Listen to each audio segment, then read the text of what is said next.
good afternoon or good morning, I guess, depending on where you're located. And my name's Ron Tempest. I'm the co-chair of the environmental practice here at Vinson and Elkins. Thank you for joining us today for the presentation related to environmental enforcement in the Biden administration. And at the very beginning, thank you to those of you who have been patient with us. We did have this scheduled a bit earlier, and it overlapped perfectly with the events in Texas, where so many were facing challenges of freezing weather, freezing pipes, and various other difficulties. And so we did, in deference to the circumstances many found themselves in, we did put this off. So for those of you who were signed up initially and have stuck with us to this later date, thank you very much for that.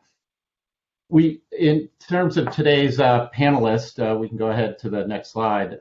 There'll be 4 of us speaking today who are here at Vinson Elkins. Myself, Ron Tempest, as I said, I'm the co-chair of the environmental practice. My background does include some substantial time in government. Amongst other things, I was a United States attorney that oversaw a U.S. Attorney's Office. And then during the latter part of the Bush administration, I was the Assistant Attorney General at the Department of Justice for the what's commonly called the Environment and Natural Resources Division. That position is the executive branch's highest-ranking environmental lawyer. In that role, I oversaw about 400 attorneys who, at the Justice Department, who are handling almost all the cases that end up in court related to federal environmental laws. Since I've spent the last 12 years in private practice, handling a variety of matters related to environmental law. Joining us additionally today are Patrick Traylor. Patrick took a slightly different route. He spent 20 years or roughly 20 years, I guess, in private practice, and then decided he needed to experience the joys of government. So in the last administration, he spent close to, I guess, 2 years, maybe a little bit more. I'm underselling you, at EPA in an office called the Office of Office of Enforcement and Compliance Assurance.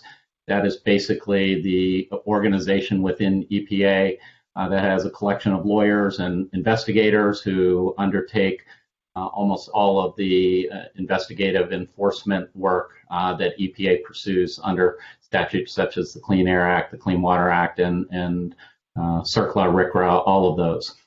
So Patrick was a very senior appointee there as the Deputy Assistant Administrator, had a special focus on overseeing the air enforcement program during the last administration. Corinne Snow is a counsel with us. She is in our New York office. She also spent considerable time in private practice and then decided she would try to enjoy the joys of government. So she did take a position in the Environment Division in the last administration where she was Chief of Staff. That's again, a senior political position that is involved in overseeing the management of those 400 or so attorneys I described, and then has rejoined us after that work. And finally, we have Conrad Bolston, who clearly has the most interesting actual background of any of us. Conrad is a senior associate with our law firm. Conrad took the strange path of giving up the glories of the NFL for the greater glories of being an environmental lawyer. So after several years as a professional football player, he decided to turn to the law and is one of our leading environmental associates who works on a wide range of enforcement matters. So that's the group you'll be hearing from today. We can go ahead to the next slide here in terms of big picture. What we're going to try to do is first talk a little bit about where environmental enforcement has been. Hard to know where you're going if you sort of don't know where you are and where you've been recently. Talk about a bit about the process for timelines for changing and setting new priorities, and then our particular predictions about what we might see. One just very big picture observation before we get to that into the details here. As you get a sense, several of us have been in government, and The phrase, priorities and changing priorities is often bandied about by leaders in government. Doesn't matter which party. And I will just say, for me personally, I would say what that really means behind the curtain is the use of personnel. Whether you're the lawyers in the Environment Division at DOJ or the folks in the Office of Enforcement and Compliance Assurance at EPA, if you're a leader in one of those groups, the main lever and the main resource you have is people and their time. What do they work on? What do they choose to be the matters and cases that they're supposed to focus on? And once you're on the regulated side, regulated community side, where you may be a company subject to an investigation, it can often feel like the government's resources are limitless and endless, that they can spend as much money and as much time as they want going after you. And frankly, there is probably some truth in that once you're in that posture. But in terms of what goes on before you get to that stage, there are many more candidates for investigation, for pursuit of both civilly and criminally than the resources of EPA and DOJ, for example, allow. And so part of what hope you'll get a sense of is when we talk about changes in priorities, what, at least in my view, how that's going to manifest itself and how you make that happen is simply by telling people that limited resource of personnel and time, where should they put it? Should you be focusing on this case or that case? And how do they make those decisions when at the margins there are some choices that have to be made because, as I say, there are actual limits in resources because they've got a limited number of people and that provides a limited number of hours and expertise that can be devoted. So with that, let's turn directly to the meat of it. I think Patrick is going to lead us off here with a discussion about some of where EPA particularly stood in its enforcement priorities over the last several years. Patrick? Thanks, Ron, for that great introduction, and I'm glad to see that we have so many people logging on to visit with us for a little bit this morning, this afternoon, depending on where you are. So welcome. Could I have the next slide, please? So I wanted to just take a few minutes, and not very many minutes at all, to set the table and lay the foundation for what the EPA has been up to recently, so that we can turn more of our attention going forward into what EPA might be doing in a Biden administration in terms of environmental enforcement. So where I want to start is with the EPA's National Compliance Initiative. Next slide. The EPA in general divides its enforcement efforts, you can describe them as sort of two major categories or two major bins. The first is what we in the agency at least called core enforcement. That's just the day-to-day core enforcement, not really prioritized, sophisticated, detailed, but not sort of led by any sort of broader strategic vision than the mission of enforcement, which is to make sure that people comply with environmental laws. That's core enforcement. But you have an entire different category of thinking about enforcement, and these are these national compliance initiatives. These are ways that the EPA focuses its limited resources on particularly important areas of enforcement and compliance assurance. So core enforcement, and then you've got these national compliance initiatives. Just because something is not in a national compliance initiative doesn't mean EPA enforcement's not concerned with it. And so folks that don't find their industries, their facilities, their issues in these national compliance initiatives should still understand that EPA is quite diligent and busy with its core enforcement program.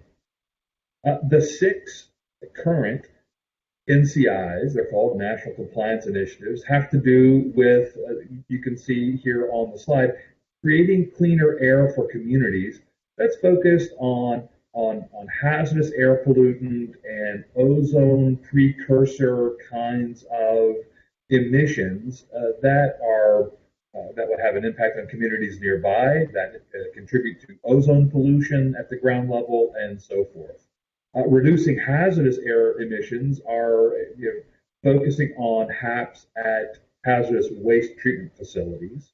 The third one is reducing accidental releases using the Clean Air Act 112R authorities. You can see a new one here, stopping aftermarket defeat devices by which the emission control systems on motor vehicles are defeated. The third is a focus on reducing non-compliance with Clean Water Act discharge permits. And the last one is reducing Safe Drinking Water Act non-compliance at municipalities. You might find your industry or facilities in your industry in one of these six. I hope that many of you are already familiar with these 6 national compliance initiatives. And in a bit, we'll turn to looking forward to what a Biden administration might do with these national compliance initiatives and other areas for enforcement focus.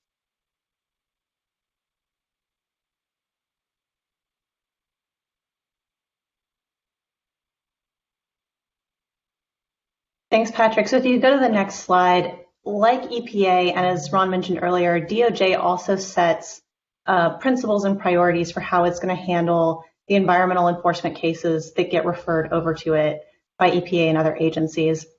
And as Ron said, these are important because there's no way that the government could take action against every single environmental violation that happens. And they also matter for how DOJ decides it's going to handle those cases once they come in. So under the last administration, there was a real focus on what I'll call core environmental violations, very traditional clean water, clean air, clean land, and also a real focus on cleaning up Superfund or CERCLA sites that had been contaminated for a long time. There was also a focus on using violations of law and regulations rather than looking to more informal agency guidance when targeting a defendant. Next slide, please. So there were also a couple of practices that traditionally could be used by DOJ in settling a case that wouldn't be available if you just went to court over it. And these included third-party payments and supplemental environmental projects. And a third-party payment is when you, as part of a settlement in exchange for a reduced monetary penalty, would agree to cut a check to some kind of perhaps charitable organization that was going to be environmentally beneficial, perhaps something like the Audubon Society to benefit birds. Supplemental environmental projects are where you, the defendant yourself, agreed to undertake a project that, again, couldn't be required by a court or by law to do something to benefit the environment. You know, a kind of a basic, simple example, maybe you agreed to plant, dozens or hundreds of trees around your facility. Under the last administration, both of these practices were banned, and so they were no longer used by the part of DOJ that brought these enforcement cases. And instead, there was a real focus on just traditional monetary penalties that went right back to the U.S. Treasury. Ron, over to you. So one more just general point in terms of stage setting.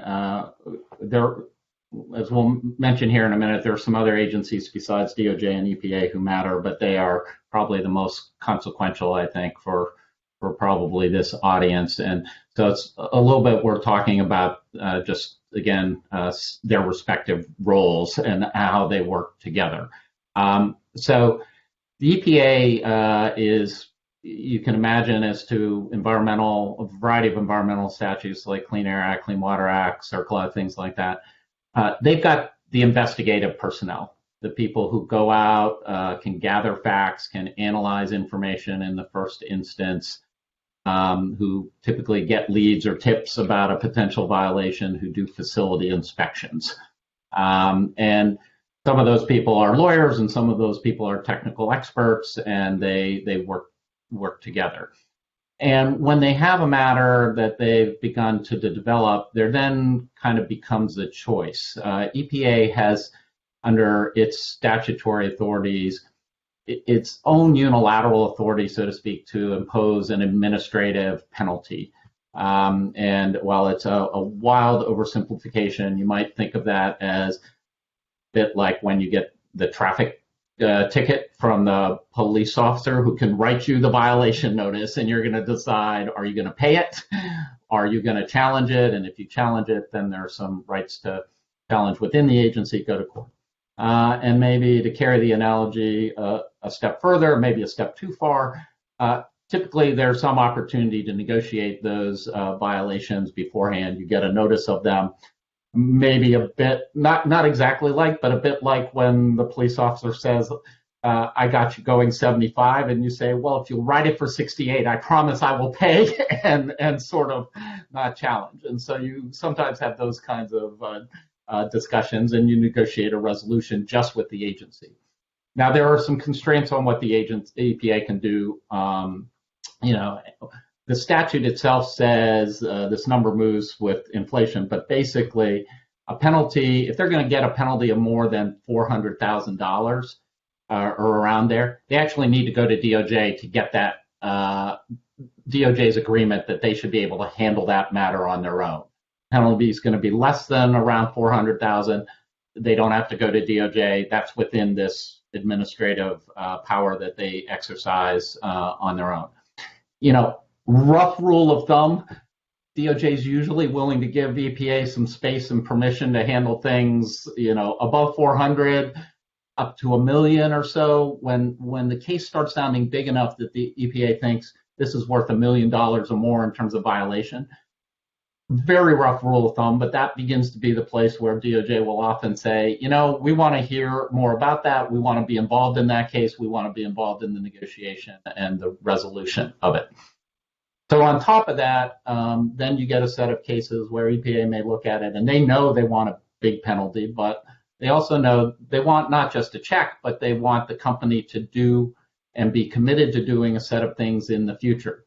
Corinne describes some things, steps being an example, or commitments that you will take the facility and put in certain new infrastructure, new scrubbers, new control devices.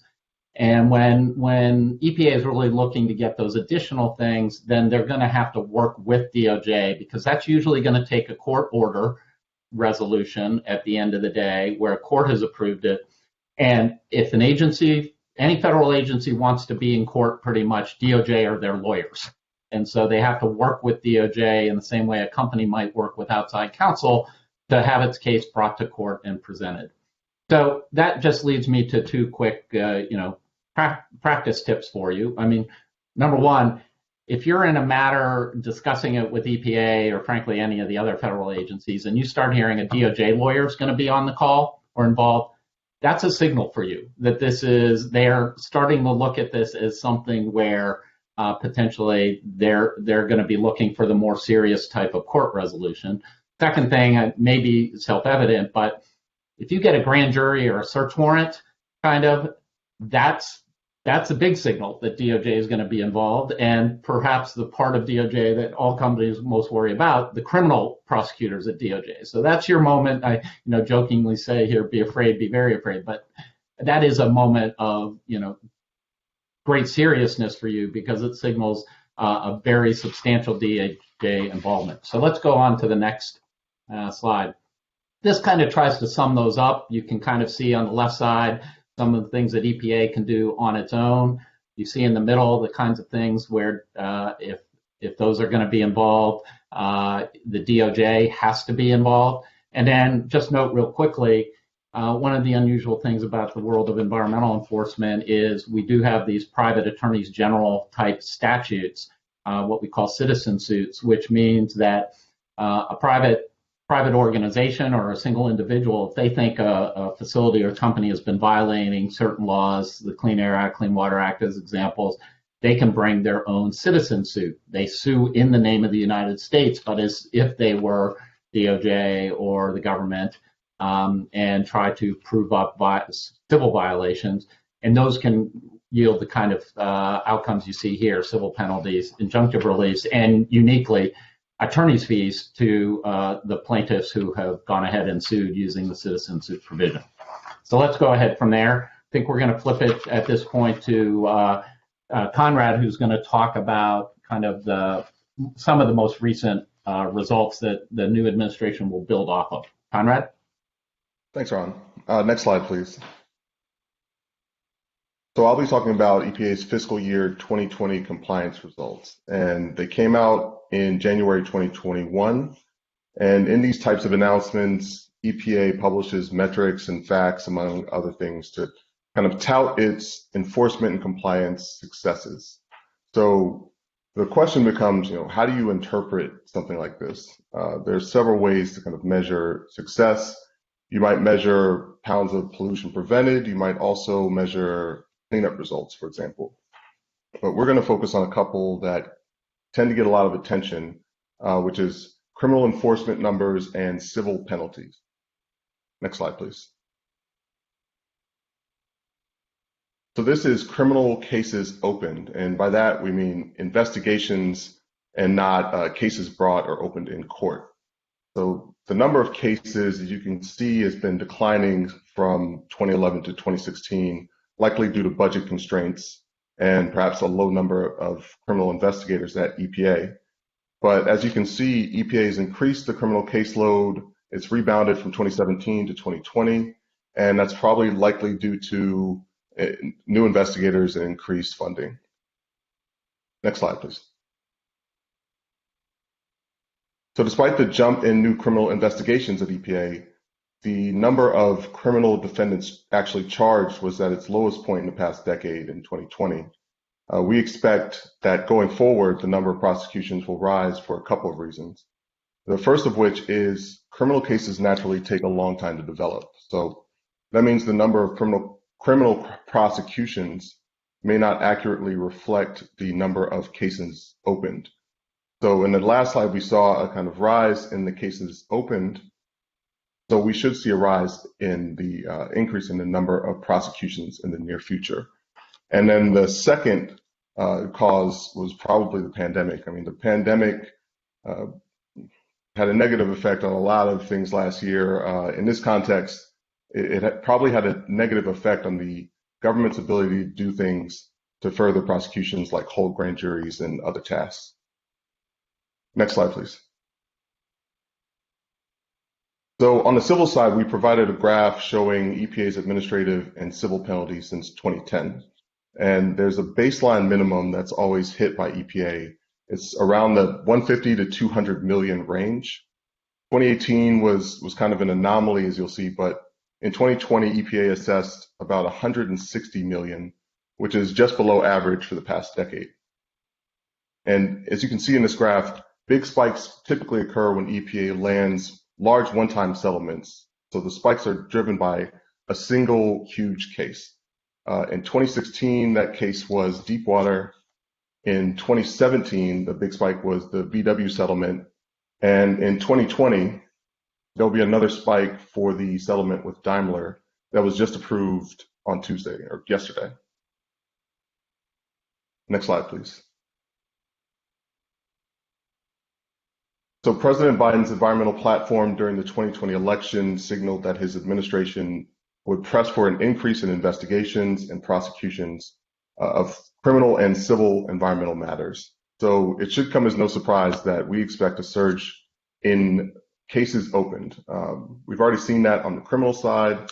We expect the number of civil cases open to go up as well. And what that will mean naturally is that more cases opened means a surge in enforcement matters and prosecutions. And in a few moments, Patrick will discuss the particular areas that the Biden administration will emphasize in terms of enforcement.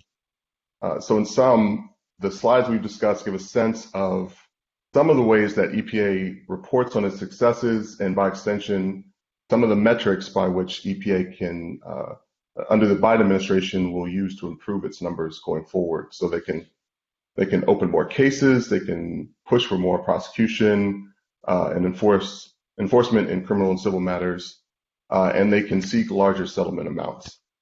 among other things. So next, I'll turn it over to Corinne, who will discuss some other agencies and laws that they issue. Thanks, Conrad. So this next slide is just to highlight that while EPA is the main game in town in terms of agencies investigating environmental violations, it's not the only one. So just other things to be aware of, there's the Sensitive Species Acts, as we call them here, the Endangered Species Act, the Migratory Bird Treaty Act, and the Lacey Act, which has to do with import and export of illegal wildlife. And usually when people hear sensitive species, they think animals, but as you see from the picture here, it could also be plants. And so lumber liquidators had a major case brought against them a few years ago for illegal timber imports. Migratory Bird Treaty Act can pose issues for wind farms. There's possible criminal sanctions for killing birds there. Those are all brought by the Fish and Wildlife Service within the Department of Interior. There's also vessel pollution cases that can be brought by the Coast Guard, and this isn't just an oil spill in the traditional sense. It can also be when vessels have decided to illegally get rid of their waste at sea and they get caught. And there have been some major cases involving some cruise lines in the past in this area. And then not highlighted on this slide, but other areas to be aware of, the Army Corps of Engineers has the ability to bring enforcement cases and send them to DOJ involving wetlands. And of course, there's also agencies like PHMSA that handle pipeline safety issues.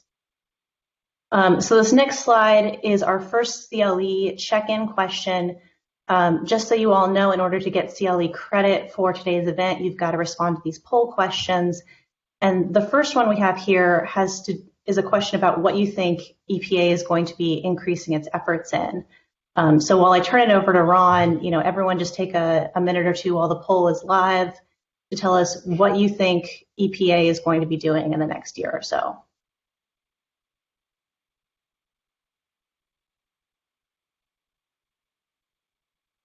All right.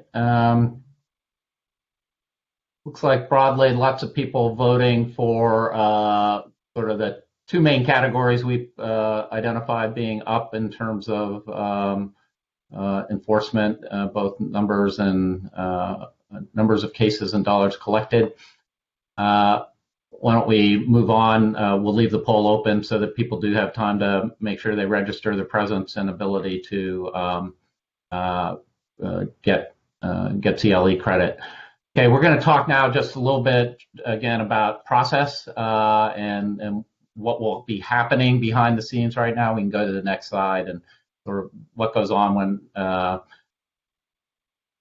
as the new administration comes in. So first point I think we'd like to make is that there are some things, as Conrad alluded to, I think Patrick alluded to, that are the grist of the day-to-day that don't change from administration to administration, really.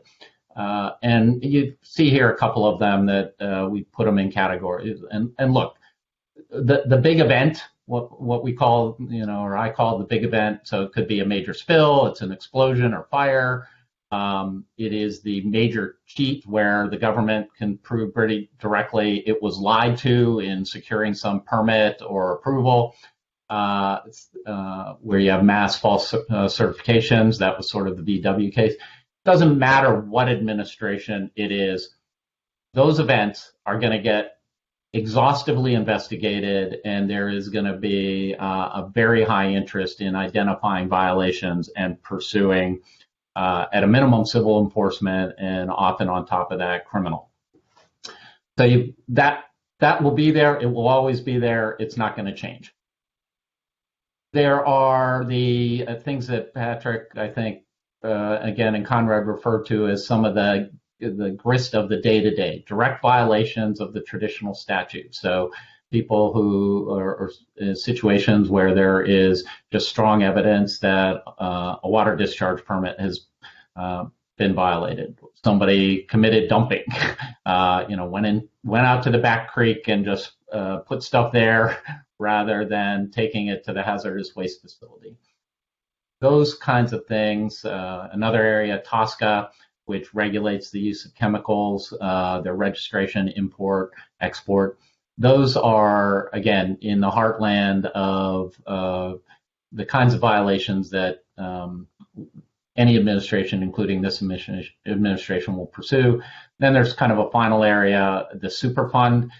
These are the big cleanups at various facilities, particularly as time has gone on at what we call the larger sites. These are often associated with water bodies, rivers, bays, where they have been industrial locations for 100 plus years, where the mix of contaminants in the sediments and things, the way they're moved around by the water is complicated, and the cleanups are accordingly incredibly difficult to figure out technically, and then unbelievably expensive to execute in the day-to-day. Those have been on the agenda for the DOJ and the EPA for the last 20 plus years and will continue to be so. One thing I'll particularly note on those, one other little inside baseball government thing, for the DOJ, this last category has to be on the agenda for the prosaic reason that, in part, the ENRD's flow of money is connected to them doing enough of these Superfund cases. And it's an odd way to run a railroad, but long story short, if you're the Assistant Attorney General for the Environment Division, if the division doesn't do enough of these cases, you don't get all the money you anticipated having to pay all the salaries and things. And that means you, as the AAG, have then just violated a major federal statute by spending money that you don't have. And no AAG relishes the prospect of going to jail for spending money that they weren't authorized on. And so this gets monitored very closely, becomes a driver as to why, for DOJ, the Superfund program is sort of a baseload set of activities. The things that are going to change, as Patrick talked about, the things that are kind of on the margin can be described as the compliance initiatives or other terms. That's going to informally begin moving now, just through kind of informal direction of new leadership to staff about the kinds of cases they're interested in seeing. And then over time, you'll see more formal restatements and public statements about these initiatives.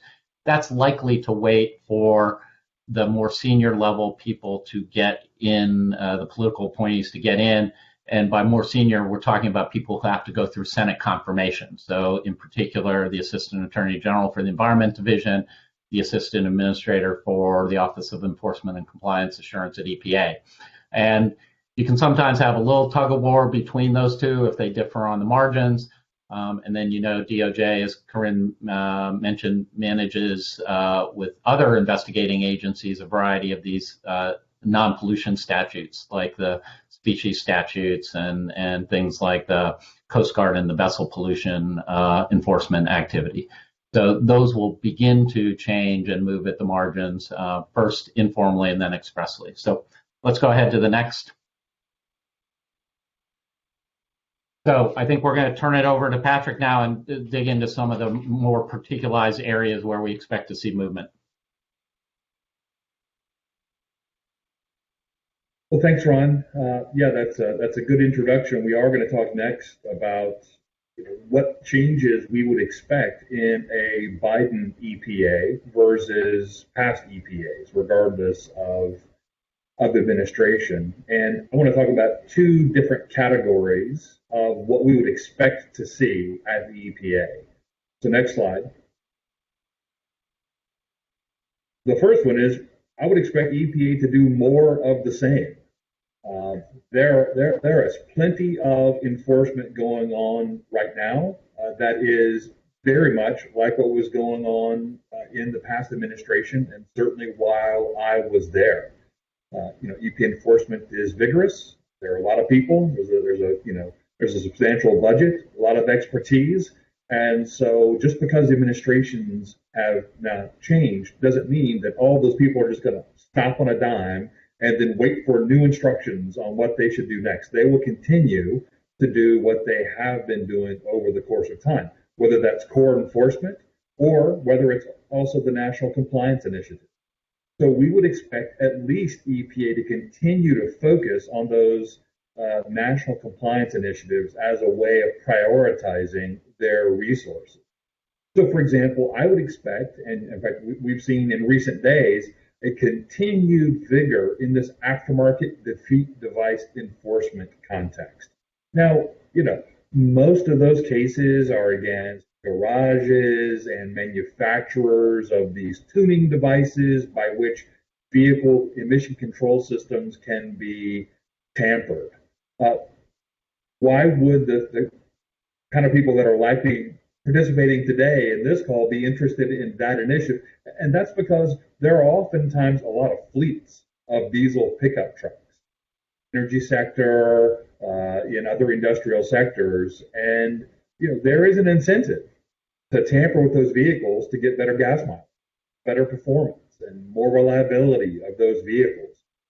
And so, if you're a company that has a fleet of vehicles, just be aware that those vehicles ought not be tampered with because EPA is very vigorous in this. The second area of continued vigor and perhaps expansion is the risk management plan process, or the accidental release prevention program under Clean Air Act Section 112R. It's a program that has been around for a while in terms of a national compliance initiative. We would expect EPA to continue to bring cases. We would, in fact, expect EPA to probably lean in and bring more cases under the 112R risk management program. The third thing I think I would mention specifically is the air emission enforcement at industrial wastewater treatment systems and tank batteries. That's a part of one of the current NCIs. I think EPA has been doing a lot of work over the course of time in that area. And look, because VOCs contribute to ground level ozone, because the same thing happens at tank batteries in upstream sector. The same sorts of emissions happen at terminals and refineries and so forth. EPA has a very great incentive to squeeze those emissions out of the atmosphere. And so I would expect to see continued vigor and maybe even increased vigor in that area. Conrad mentioned the idea that EPA has these metrics, and they report on these enforcement metrics periodically. Annually, they do this big report. And so if the Biden administration wants to make those numbers go up, just make the numbers go up. We want our numbers to be higher than the last administration's numbers. That's not very difficult to do in a lot of situations. But it can include, and oftentimes does include, gaming the enforcement program through a lot of what EPA staff pejoratively describe as bean counting. Hey, look, you tell us the beans you want us to count, we'll count those beans. So if new management wants referrals to the Department of Justice to go up, guess what's going to happen? You're going to see more referrals. But what I found when I was at the agency is if you just press those metrics, if you just press that kind of bean counting, oftentimes what you get are bad referrals. Referrals that are sent over to DOJ just for the sake of counting the referral bean, but the case is so weak that DOJ doesn't ever do anything with it. Those are what I always used to call dead referrals. And we actually spent a lot of time kind of cleaning those up and really just getting good live cases that DOJ could manage. And so you might see, as the bullet here says, more small ball kind of cases. Just for the sake of getting the numbers up, EPA staff, they'll salute new management and they'll get the numbers up, but that might mean that they bring less significant kinds of cases. Another problem with sort of pushing the numbers up, higher penalties, higher value of injunctive remedies, is that there can be a growing disconnect between the non-compliance that brought the case into being and the remedy that EPA is pressing for. So you might find an EPA or DOJ negotiator leaning more in, looking for a higher penalty, whereas before, the higher penalty wasn't necessary, but look, the instruction is get higher penalties, so they'll lean in and be more stringent than they otherwise would have been. Remedies can also often begin to depart from the actual non-compliance, particularly if the non-compliance is some sort of violation, let's say, of the spill prevention requirements of the Clean Water Act, and the remedy is to import some non-Clean Water Act, very sophisticated spill prevention program that's just not in the EPA regulations, you begin to see a departure from the non-compliance and the remedy sought. So remedies get more expensive, take longer to negotiate, and so forth. I think numbers going up, though, does have a salutary effect on general deterrence, regardless of why the numbers are going up or whether it's a good idea for particular numbers to be going up. The public does notice that they're going up, and there probably is a salutary effect on general deterrence. In passing, I think if EPA is asked to bring more cases, they might begin to take cases that the states could take and have the qualifications and the capability to take. EPA is going to take them instead, perhaps, in order to count the bean for EPA. Next slide, please. EPA might also do different things. So just here's my own thinking about what EPA might do in terms of completely different sorts of approaches. Number one, the EPA might revert to a sector-based approach to enforcement. The Obama administration's NEIs targeted specifically the oil and gas sector. The Trump EPA targeted the air pollution coming from that sector, but not the sector as a sector. It might be that the Biden administration would prefer to go back to targeting the sector itself versus merely the environmental consequence of some units, some facilities in the sector. That would not be a surprise to me. You know, the current NCIs don't include GHGs specifically. You have some GHG benefits of reducing VOC emissions, for example, in the upstream space. You also reduce methane emissions, but there's no specific climate NCI.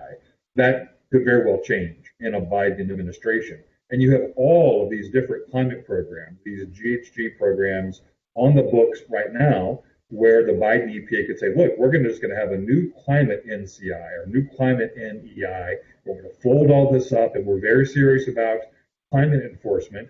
And we're going to devote a lot of resources to all of these kinds of programs see listed here.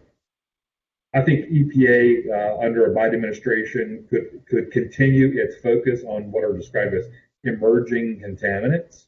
The science isn't necessarily as well settled as in other areas of contamination and pollution. Nevertheless, EPA is pressing forward in emerging contaminant areas like PFAS and PFOA.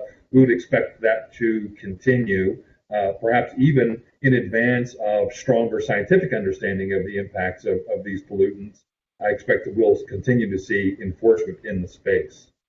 You know, these beyond compliance settlements I've already mentioned, it's the notion that you would have a settlement that presses the company, the regulated entity, beyond what the law plainly requires. Now, it's not always a bad idea for the environment to do more than what the law requires, but if one is to adhere to the rule of law, you would only require a company to do what the law requires or to mitigate against violations of the law, and not just sort of layer on additional requirements because it happens to be a favorable idea by someone at the agency.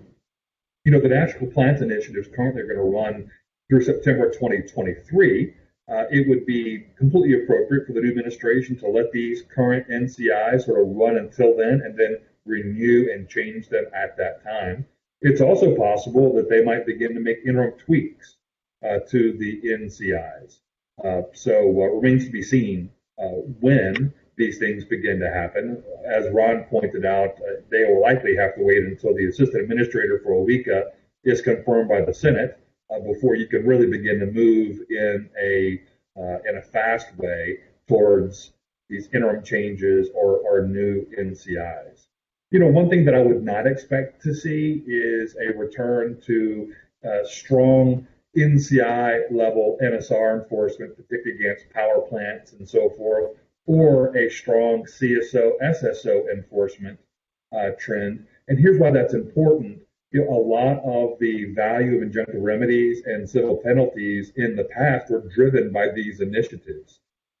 And it might be that EPA has a hard time getting back up to sort of those levels of injunctive remedy values in particular, because many of these cases have been resolved favorably in favor of EPA and DOJ. And there's not a lot of that work left to do, which is why the Trump administration moved them out of NCI programs back into core enforcement. Not that there's no enforcement in these areas, but it's a part of core enforcement and not necessarily prioritized in the national compliance initiatives. Well, with that, we have our next SEALE check-in question, and you can see it there on your screen. It has to do with what kind of environmental enforcement you're most interested in or concerned by. So you'll see that question. Go ahead and take a moment to answer it, and I'll turn it back over to the next presenter.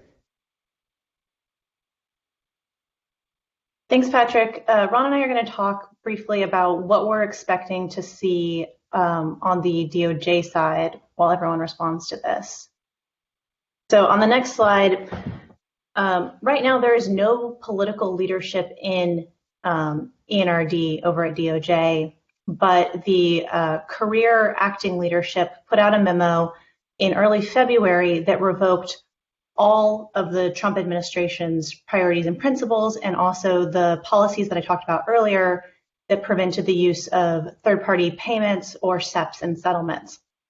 Now, it's very likely that this directive came from politicals higher up within the administration, because this is not the kind of thing that career management typically does. And what it does tell us is that right now, settlements that are already underway can involve third-party payments and SEPs again. What it doesn't tell us is what the new principles and priorities of the new administration are going to be. And we probably won't get further real clarity on that until there is a Senate-confirmed head or at least some other political leadership within that division. Baron's going to talk a little bit now about what we're guessing those priorities are going to be. So just to close out the poll, it looks like still active. If you haven't voted, please go ahead. Looks like folks are primarily worried or interested in the combination of GHG and air emissions, with PFAS not too far behind, along with how are you going to be able to settle matters in the new administration. So, one other quick note there, we failed to highlight at the front end, there is an icon. If you have a question, you can trigger on that and type in a question, and we'll receive it and try to address it in the course of the remaining time. So moving on to the next slide, just quickly at DOJ, as I already mentioned, there are some categories of cases that are just constants. Every administration and every leadership is going to care about them. As alluded to, if they're decide that they need to move the needle in terms of statistical outcomes that they can report, generally that requires they report most prominently on cases resolved, settlements reached, cases taken to trial and where they got a successful verdict, guilty pleas. And if you just want to move that number, it pushes to some degree in the direction of more cases, but potentially taking on some smaller cases that are simpler, easier to process, and then present to, for example, a company or individual in the regulated community saying, we think we have this violation. If it moves in that direction, for many of those who are on the call, how you're going to experience that or feel that a little bit is saying, really? I thought this was the kind of case that might just get us a kind of warning, or maybe it would be referred to the state enforcement authority, but the feds wouldn't get involved, and where you start seeing potentially more cases that might feel to you like they were kind of smaller or surprising for the federal government to get engaged by. You can see, as we mentioned, over the longer haul, there is also the option that they just become more demanding in terms of the settlement terms, wanting higher penalties, wanting broader consent decree relief. That's a longer term project for them, because that takes two to tango. Somebody's got to be willing to settle for them to get that relief, and that leads likely to more difficult, longer, more complicated, particularly for matters that do settle, more complicated settlement negotiations. Either way, I think DOJ is going to be in line with what Patrick laid out here, definitely some focus and push at the oil and gas and transportation sectors, because those both so readily, I think, for this administration will be perceived to connect to climate and emissions that they associate with trying to reduce or attack as part of the administration's focus on climate. You also get more broadly the mobile source area. Patrick mentioned defeat devices, but that can certainly be broader to the whole world of mobile source engines. I mean, there's a whole universe of large, typically diesel engines that power bulldozers and cranes, and to smaller engines that power lawnmowers and leaf blowers, that where those engines are subject to regulation, are often imported, and where there's an opportunity for them to try to make a turn to pay more attention to those, and then the emerging risk areas. The one other thing I will say is there's little ability within DOJ as well to push the needle to encourage more criminal cases to be brought. One of the main options there is, as I think a recurring theme here a little bit, is people in government do respond to what is measured. And so one of the tricks within DOJ is, for example, for headquarters to tell every U.S. attorney in these 93 U.S. attorneys' offices across the country who have criminal prosecution powers, hey, we're going to be measuring you on environmental. And if you make a move like that, for the most part, the U.S. attorney's offices will respond, because there's a boss U.S. attorney who's in meetings every 6 months to a year with his headquarters boss, and they can get asked questions about, have you brought, if that's a stated priority, they'll get asked questions about what have you done to work with your local EPA office or others to bring up the number of criminal investigations and enforcement activity. So let's move on from there. We've got another CLE check question here. You want to take a look? Get that posted. So Corinne mentioned a little bit just about the how cases might be resolved. In the last administration, there was a disincentive or preference against things like SEPs. So a typical case might have the option, you could say, pay a fine of $1 million or pay a fine of $800,000, but do one of these environmental projects. Just kind of curious for the community we're talking to here primarily, which of those looks more attractive to you as a potential settlement outcome? And we'll, while people are voting on that, we'll move on and turn over Conrad now to talk some about another important emerging area that will potentially affect the enforcement, which is concerns related to environmental justice. Conrad? Thanks, Ron. Yep, thanks, Ron. Next slide, please. So what is environmental justice? Environmental justice, the movement's not new. It's been around for decades, but this has become a particularly hot topic recently because of the Biden administration's public statements on the campaign trail and their recent actions, the administration's recent actions. So we anticipate that environmental justice concerns will influence environmental enforcement. And the government defines environmental justice. EPA provides an actual definition, which I'm going to read. It defines environmental justice, or EJ as it's often referred to, as the fair treatment and meaningful involvement of all people regardless of race, color, national origin, or income with respect to the development, implementation, and enforcement of environmental laws, regulations, and policies. So the focus is on protecting minority, low income, and vulnerable communities from disparate environmental impacts. And one of the first things you need to do to protect those communities is to find those communities. And here we have a map, it's a screenshot from EJ Screen, which is a program hosted by EPA to identify, it helps identify environmental justice communities. And you can see on this map that there are EJ communities across the entire country. This is a public program. This is something that EPA uses in its enforcement matters to identify EJ communities, and it has very good granularity. So I encourage everyone, if you have a facility and you haven't used this program, give it a look. Next slide, please. So at some point, the Biden administration will outline its overall strategy in environmental justice. That being said, only 4 years ago, the Obama administration announced its priorities in its EJ 2020 agenda plan.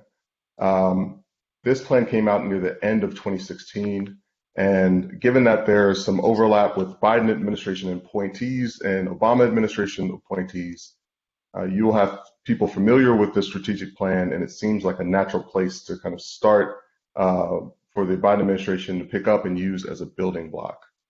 So the EJ action agenda had 3 main goals, which we've listed here.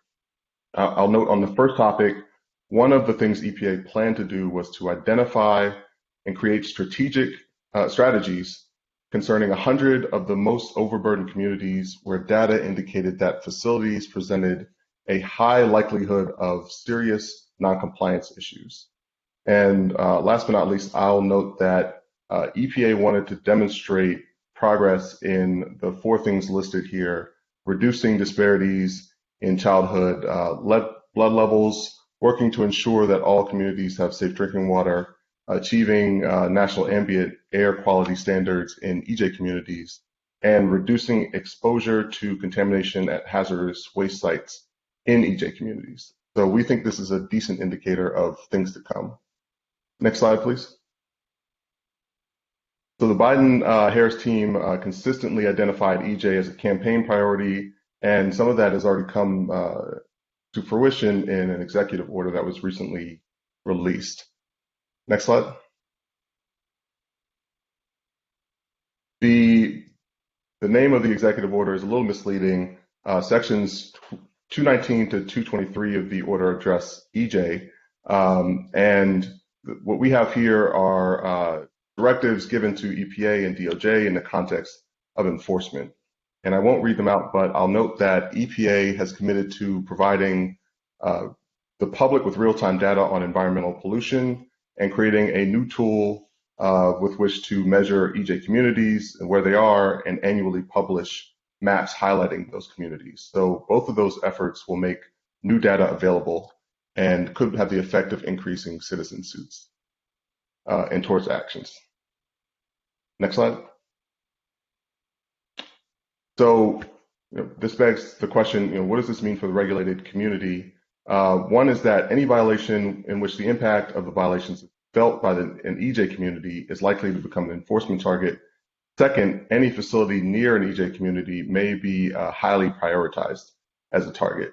And what that means for when you're actually in a case is that you might see faster paced cases, higher penalty demands, injunctive relief involving EJ communities, and increased community involvement in consent decrees. So with that, I'll hand it back to Ron. So we're nearing the conclusion of the hour here. I do want to, we've had a couple of questions here. Why don't we try to take up a couple of them quickly? First one that let me address a couple that are probably most directly in my lane, and then we'll have a couple that others will take a look at. First, there was a question about whether a U.S. attorney can initiate an environmental enforcement case. And particularly, I think that would be relevant on the criminal side. And the answer is yes. There are the environmental criminal cases. There is a unit in headquarters in the Environment Division that specializes and does only criminal enforcement. And they travel the country doing cases around the country. When a case starts at headquarters like that, because it's referred to those attorneys from EPA or Fish or Wildlife, they often, one of the first things they're going to need to do is contact the local U.S. attorney's office to let them know they're preparing or working on a case, and they will often pair up. But it is the case that the U.S. attorneys have that ability to, on their own initiative, investigate and start a case. Again, it can be referred from the local Fish and Wildlife Service officials, the local EPA officials in that area, and so that does occur. There was a second related question about just will DOJ allow a company to brag or take credit for a SEP? If you, for example, as a settlement, do something to improve or create a new wetland. The answer is yes, but the typical settlement term, if you have a SEP, it will allow you to say you, the company, did it, but it will also require that any statement of that sort acknowledge you are doing it as part of a settlement. You are doing it because essentially you had an environmental violation, and this is your way of, to some degree, paying it back. And there's some very standard and typical language they require as part of that for the reason you can kind of see. They don't like the idea of a company where they think the SEP has emerged because of a violation, sort of bragging on it as if that SEP was wholly on its own initiative and not sort of triggered by the government enforcement. So kind of a yes, but on that. We've got a question I think I want to flip to Patrick in particular. Do you think there will be any focus on the compliance assurance aspect of OECA's name, which is, after all, the Office of Enforcement and Compliance Assurance? How do you anticipate that falling out at all in the next administration, in this administration, Patrick? Sure. Yeah. Of course, the title is Enforcement and Compliance Assurance. And there is this notion that, and I think it's incorrect, that certain parties emphasize enforcement and certain parties emphasize compliance assurance. The fact is the matter that both parties do both. Republicans certainly enforce the law and encourage compliance assurance. So do Democrats. So the question is one of degree. What kind of efforts will be undertaken for compliance assurance? So when I was at the EPA, the Trump administration, we spent quite a bit of time talking about making sure that small businesses understood their roles and responsibilities, that farmers and the agricultural sector understood their obligations, for example, under the Section 112R program. So people need to understand what the law is. The law isn't always easy to understand, particularly for small businesses and farmers. And so I think it's EPA is obliged to make sure that they explain what the obligations are. But I don't subscribe to the notion that you see this flip-flop between enforcement and compliance assurance as administrations change. Look, well, we are reaching actually a couple minutes beyond where we promised to finish up. There is one last quick question we'll address, then I think we'll have to wrap up here. There is a question about whether there are limitations on tax deductions with SEPs, and I will just quickly say the answer to that is yes.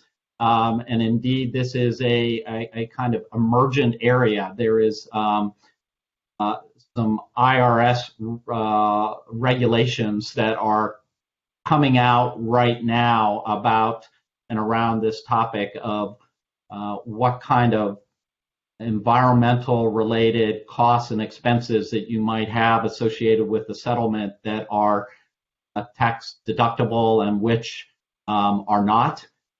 There's been interest by Congress on this very issue. They felt like maybe there was parties were taking greater liberties than Congress would like in trying to move into the deductibility pot certain kind of costs and expenses associated with settlements. And so this is actually an area that is in transition, but broadly, I will say, yes, there are limits on SEP deductibility. And if you have that issue, I encourage you to look closely at the regulations that are coming out now. Contact us. We can talk you through in detail more about that, or maybe as the investment folks often say, contact your tax advisor before you go forward in any real concrete way, because this is an emerging and changing area as we speak, even over the last year. So with that, I think it's time for us to wrap up. We'll thank you all for joining us today. We hope it's been useful. We do note you will get a survey. We'd love to have feedback about what we did well today and what we did poorly, and how we can help you better in the future. But with that, I think we're at the point of wrapping up. And again, thank you all for your interest and attendance.